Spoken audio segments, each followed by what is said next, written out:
Hey guys, Dr. Decks here. Welcome to our new build. I appreciate you following along. We have a little bit of catching up to do, so let's get to it, and I'll kind of show you where we've been, what we've done, and where we're at right now.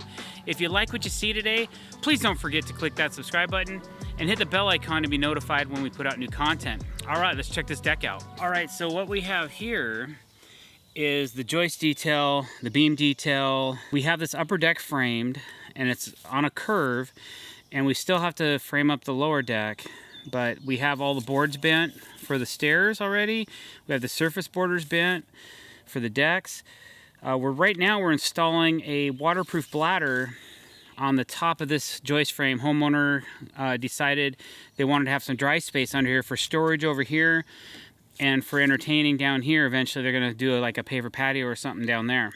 So that's what we're working on today. Later on this week, we'll be starting to set our helical piles for this lower deck area and probably start framing that up as well. So that's kind of a insight onto the scope of this build. And we've already got the area graded. It's nice and flat, and we have the elevation down to the right height, so we know that we can clear for our beams and joists. And now let's go under the deck, and we'll kind of get you guys caught up on where we are as far as the framing goes. So the first thing we did when we started to build the deck was we had to set helical piles in the ground at specific locations. So as you can see here, each one is on a little bit different angle, but these are driven down to solid ground, and we had to make sure there's a septic tank down here, so we had to make sure we're going to clear that. So the homeowner had photos from when they originally set the tanks, so we got lucky there. There is one footing that we did that was near the tanks, so we actually used an oversized footing block in that location instead of a helical pile. But as you can see around the deck, there's several different locations where the helical piles have been installed, and those are where we start with our foundation, and then from there we go up with 6x6 posts, and we use 6x10 beams on this particular build. It's a little overkill because, you know, we're only about 7 feet in between posts, but it's a very sturdy deck. We didn't want any bounce or deflection, and that's why we put in these center posts to kind of make up for that. From there, we went in with 2x10 joists. We're running 12 inches on center because we're going to run our deck boards on a 45-degree angle from the joists, which gives us that 16-inch on center distance that we're looking for.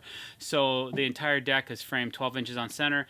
There's various flat blocking in this build to accommodate some curved surface borders we're putting in, and also to accommodate the 45-degree angles of the decking. After that, we actually installed some pressure blocking over the beam, which we have then installed our baffles to. The baffles are an important step in the bladder system to help keep the water flowing in the proper direction. There's also some mid-span pressure blocking in the deck as well. It's not super thick because we have a bladder, and we hung it low, and we used Fasten Master timber locks to lock all that stuff together just to keep the joists from moving around while we're installing decking. It firms everything up. It also helps with the deflection of the deck. Even though those are only 4-inch blocks, we had to have them 4-inch blocks. You can see that on some of our joist bays, we're nearly touching the block, but none of them are really sitting flat. If you put your bladder too low, the block will be in the way, and then the water might get hung up right there. So that's why we had to keep them low. We've actually used taller blocks in the past, and then we've had to scallop every single one, which is kind of a pain, to get it to make sure that they didn't touch the bladder, so that when the water drains, it doesn't impede at that point. All the joists are hung to the house with Simpson LUS 210Zs. It's a Z-Max joist hanger.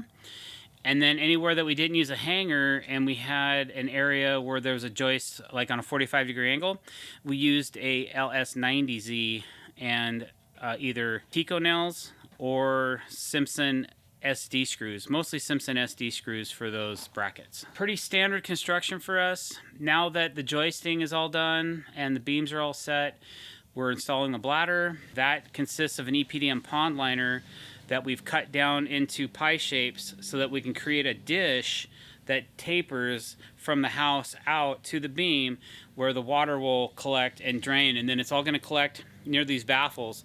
There'll be a gutter installed. We're waiting for the gutter company to come out and give us an estimate.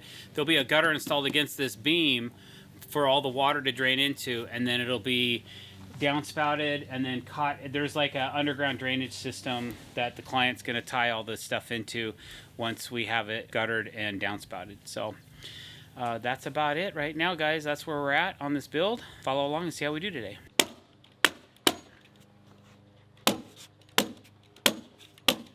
All right, so what I'm doing right now is I'm installing some returns, which I call them returns. They're similar to the bladder system, except they cover up this extra area that's on the other side of the beam and keeps the water from infiltrating in between the beam and the gutter. And so I just like to run them a little longer and make sure that all the water filters out. So they still need a little bit of a taper. So what I do is I kind of lay it out here.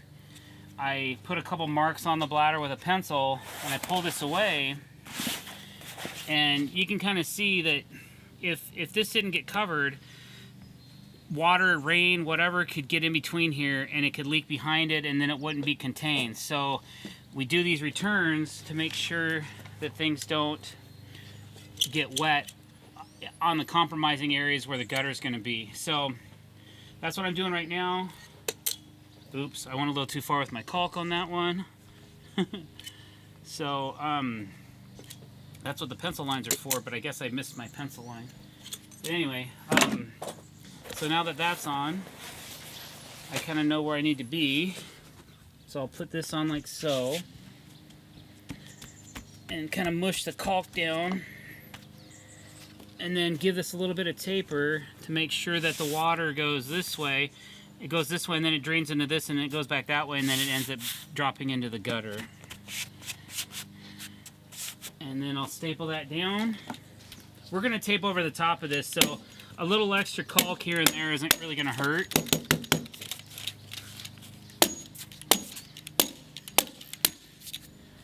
And then I'll trim up my excess. When we made these in our shop, we may have made these a little bit large, but no big deal because they trim up real easy. And then we just go on to the next bay.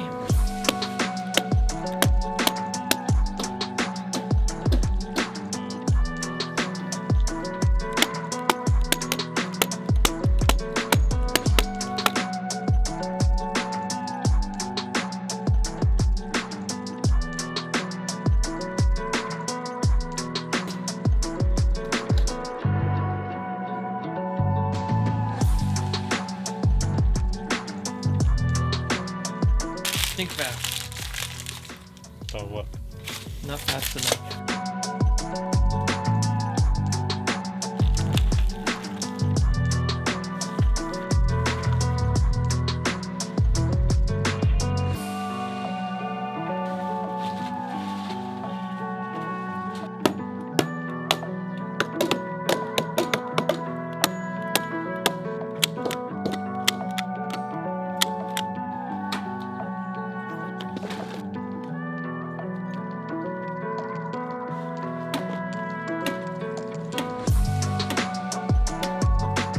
Alright guys, thanks for watching. I really appreciate it. Thank you for coming to our YouTube channel and checking it out. If you like what you saw and you haven't done so already, please click that subscribe button and hit the bell icon to be notified when we're putting out new content. Also, don't forget to like our videos and comment below. I'll try to get back to you in a timely fashion. Thanks for watching guys. Have a great day.